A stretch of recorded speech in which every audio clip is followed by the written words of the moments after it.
मोदी जी खुद अपने जट से गौतम अदानी को साथ में ले जाते हैं, भारत का पैसा लेके जाते हैं, उनके अकाउंट में जमा करवाते हैं। लोगों को पेट काटने वाले हिंदू नहीं हो सकते। ये कसाई थे, कसाई है और कसाई ही रहेंगे। ये नहीं कि अपनी पत्नी को छोड़कर और राजपाट के लिए देश में कत्लेआम मचा दे, उसको आप राम कहेंगे। क्योंकि इस देश के सबसे भ्रष्ट गौतम अदानी ने उस चैनल को सिर्फ एक रवीश कुमार की आवाज को बंद करने के लिए क्या कितने चैनल को खरीदने, कितने चैनल को बंद करेंगे वो। इस देश में तानाशाही की जितने भी आदत थी सबको ये पार कर चुके हैं। इंदिरा गांधी ने तो क्या क्या इमरजेंसी लगाया था, ये तो इमरजेंसी बिना कहे ही लगा चुके हैं। सर हम तो गए नहीं है, ना हमारी औकात है। वो खुद ही जाते होंगे, अपने 4 लोगों को ले जाते होंगे और वहीं से डंफा बजा बजा के आते होंगे। हम इस देश में जो राजतंत्र की शुरुआत नरेंद्र मोदी जी ने की है ना, हम उसके खिलाफ कर रहे हैं। हमें किसी व्यक्ति से कोई लेना देना नहीं है। हम राजतंत्र को हटाना चाहते हैं, हम भ्रष्टाचार को हटाना चाहते हैं। हमारे खिलाफ नहीं है आप भाई साहब। इस देश में सबसे भ्रष्ट व्यक्तियों में आज उनका नाम आ रहा है। पूरे विश्व में भ्रष्टाचार की जितनी भी सीमा थी उनको उन्होंने पार कर दिए हैं। आज विश्व गुरु भ्रष्ट आदमी में गौतम अडानी का नाम आ रहा है। उसका एकमात्र कारण इस देश का प्राइम मिनिस्टर है, इसलिए इस प्राइम मिनिस्टर को हम बदल के नहीं। गौतम अडानी तो कह रहे हैं मुझ पे हमला हुआ है, देश पे हमला हुआ है। गौतम अडानी देश है क्या आपकी नजरों में? उन्होंने अगर ऐसा कहा है तो वो इस देश को जागीर समझ रहे हैं और ये उनकी गलतफहमी है।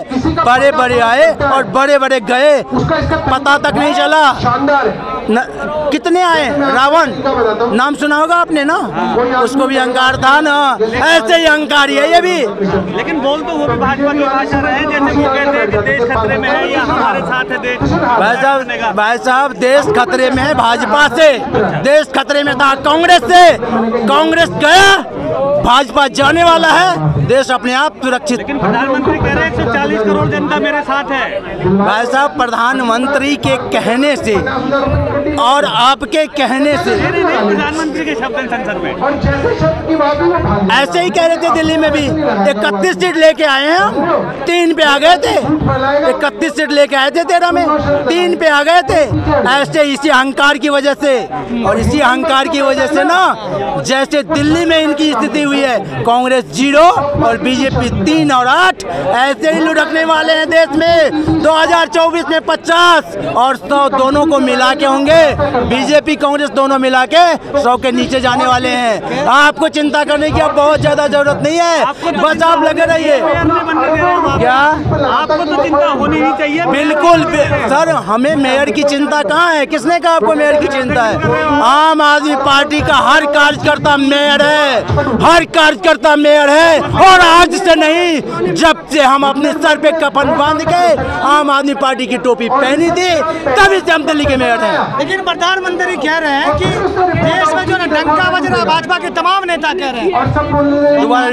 डंका बज रहा, क्या डंका बज रहा। विदेश सर हम तो गए नहीं है, ना हमारी औकात है। वो खुद ही जाते होंगे, अपने 4 लोगों को ले जाते होंगे और वहीं से डंफा बजा बजा के आते होंगे। टीवी पे तो देख रहे हैं ना, टीवी पे। भाई साहब टीवी देखना हमने 2017 के बाद बंद कर दिया। क्यों बंद कर दिया? क्योंकि हमने देख लिया कि कोई भी पत्रकार अगर उनके खिलाफ बोलता है तो या तो उस चैनल को खरीद लेते हैं, चैनल को बंद कर देते हैं, या पत्रकार को अंडरग्राउंड करने की कोशिश करते हैं। इस देश में तानाशाही की जितने भी आदत थी सबको ये पार कर चुके हैं। इंदिरा गांधी ने तो क्या क्या इमरजेंसी लगाया था, ये तो इमरजेंसी बिना कहे ही लगा चुके हैं। कौन पत्रकार को खरीद लिया? आपको कैसे पता खरीद लिया? आपको कैसे पता कि पत्रकार को खरीद लिया है? खरीदने की बात कर रहे हो आप? हाँ। अरे भाई साहब पत्रकार को बोलने कहाँ दे रहे हैं? हाँ। एक भी ईमानदार पत्रकार है जो आज अपनी इच्छा से बोल पा रहे हैं क्या? आज इस देश में जो भी न्यूज चैनल है, हो सकता है एक आध पत्रकार हो जो बेचारा आज भी संघर्ष करता रहा हो, जैसे बहुत सारे पत्रकार बहुत दिनों तक संघर्ष करते रहे, लेकिन उनको भी अपनी छोड़ के ही जाना पड़ा। इसका सबसे बड़ा उदाहरण रवीश कुमार है। रवीश कुमार को अपनी चैनल से छोड़ के जाना पड़ा क्योंकि इस देश के सबसे भ्रष्ट गौतम अदानी ने उस चैनल को खरीद लिया। सिर्फ एक रवीश कुमार की आवाज को बंद करने के लिए क्या, इस देश का हर व्यक्ति, हर लाल जो है ना, सर में कफन बांध के पत्रकार बन जाएगा। कितने चैनल को खरीदने, कितने चैनल को बंद करेंगे वो? लेकिन चैनल मोदी का गुणगान कर रहे हैं ना, ऐसा कहा जाता है। भाई साहब, जिस चीज को आप पैसे से खरीदोगे वो क्या करेगा, आपको ही सुख देगा ना, किसी और को क्यों देगा? सब कुछ अच्छा लग रहा है, देश को अच्छा दिखा रहा है। देश को अच्छा लग रहा है, किसको अच्छा लग रहा है? आपको अच्छा लग रहा है? आपको अच्छा लग रहा है? हमारी बात छोड़िए ना, अच्छा तो नहीं लगेगा, जनता को अच्छा लगेगा। भाई साहब, सर गलत फहमी है और गलत फहमी दूर होने में टाइम लगता है। देखिए, जब राजतंत्र था तो हम लोग राजा को भी अच्छा मानते थे क्योंकि भगवान राम राजा ही थे। हम लोगों को ये गलत फहमी बहुत दिनों बाद दूर हुई कि राजा सारे राम नहीं होते। तो प्रजातंत्र की मांग हुई और देश में प्रजातंत्र आई ना प्रजातंत्र। ऐसे ही 70 साल तक कांग्रेस थी, कांग्रेस की सरकार गई, गलत फहमी लोगों की दूर हुई। अन्ना जी ने कहा कि कांग्रेस करप्ट है, लोगों को समझ में आया। उसको बदलने के लिए जब लोगों ने कोई विकल्प नहीं देखा तो इन गधों को चुन लिया। अभी आपके नेता कह रहे हैं सौरभ भारद्वाज जी, मनमोहन सिंह जी तो अच्छा आदमी थे, आप कह रहे हैं भ्रष्टाचार करते थे। एक मिनट रुकिए, मैं जवाब दूंगा। मनमोहन सिंह अच्छे आदमी थे, ये आप कह रहे हैं? आपके नेता कह रहे हैं सौरभ भारद्वाज पीछे। अच्छा, उन्होंने कहा कि मनमोहन सिंह अच्छे आदमी थे। देखिए, मनमोहन सिंह की सबसे बड़ी अच्छाई क्या थी कि वो नेता नहीं थे, ठीक है, वो नौकरशाह थे। सर, नौकरशाह थे, नौकरशाह थे, ठीक है। अब नौकरशाह IAS IPS की औकात कितनी है इस देश में? उनको तो कोई अंगूठा टेक नेता जो कहेगा वो करना पड़ेगा। इस देश में जब मनमोहन जी प्रधानमंत्री बने थे तो सारे चोर उचक्कों ने मिलकर के उनको प्रधानमंत्री बनाई थी, तो वो अपने मन से वो कैसे काम कर सकते थे? लेकिन आप भ्रष्टाचार खत्म करने की बात करते हैं, लेकिन जंतर मंतर पे कुछ लोग आते हैं, वो कहते हैं कि हमको हिंदू राष्ट्र चाहिए। देखिए, भगवान ने मुझे हिंदू बनाया कि नहीं मुझे नहीं पता। मेरे माता पिता ने कहा कि तुम हिंदू हो, मैं भी मान लेता हूँ कि चलो हिंदू हूँ मैं। हिंदू राष्ट्र, हिंदू व्यक्ति तो बन जाए पहले। हिंदू के जो सबसे, दयानंद सरस्वती का नाम सुना होगा ना आपने? अगर कोई कहे कि दयानंद सरस्वती से कोई अच्छा हिंदू हुआ है आज तक, तो मैं नहीं मानूंगा, क्योंकि अंग्रेजों ने जब वेद पुराण को जलाए थे तो दयानंद सरस्वती ने ही वेद को दोबारा से जन्म दिया है। सुनिए आप, वो हिंदू है जो हिंदू लोगों को सेवा करे, जो लोगों के पेट में रोजगार, रोटी कैसे जाएगा इसके लिए सोचे, वो हिंदू है। लोगों को पेट काटने वाले हिंदू नहीं हो सकते।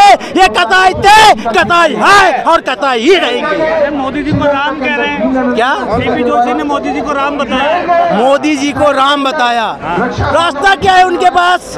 आज तक अगर जिंदगी में कुछ किए होते तो उनको राम को बदनाम करने की जरूरत नहीं पड़ती, अपने काम के आधार पे भी कुछ मांग लिए होते। काम तो कर रहे हैं वो, क्या? हाँ, कर रहे हैं, काम कर रहे हैं। गौतम अदानी को के माध्यम से उनके जितने भी दोस्त यार हैं, जितने परिवार वाले हैं, सबके लिए संपत्ति विदेश में बना रहे हैं। स्विस बैंक आज भी उठ रहा है। स्विस बैंक 2014 के बाद डाउन नहीं हुआ भाई साहब। स्विस बैंक आज भी ऊंचा जा रहा है।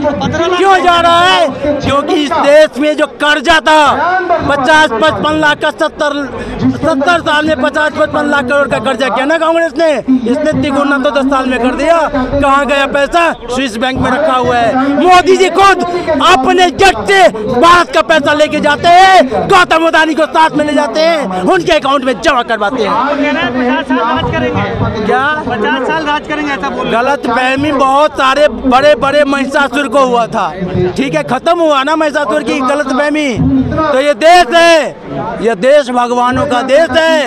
यदा यदा हि धर्मस्य ग्लानिर्भवति भारत तभी उत्थानम अधर्मस्य तदात्मानं सृजाम्यहम्। जब जब अधर्म होता है तब जब यहाँ पे भगवान आता है। वो भी तो भगवान की बात कर रहे हैं, राम मंदिर बना। भाई साहब राम क्या है ये आप जानते हो? राम सुनिए आप, राम ने ना अपने पिता के लिए जंगल चले गए, राजपाट त्याग कर दिए, उसको राम कहते हैं। ये नहीं कि अपनी पत्नी को छोड़कर और राजपाट के लिए देश में कत्लेआम मचा दे, उसको आप राम कहेंगे? धिक्कार है ऐसे लोगों पे।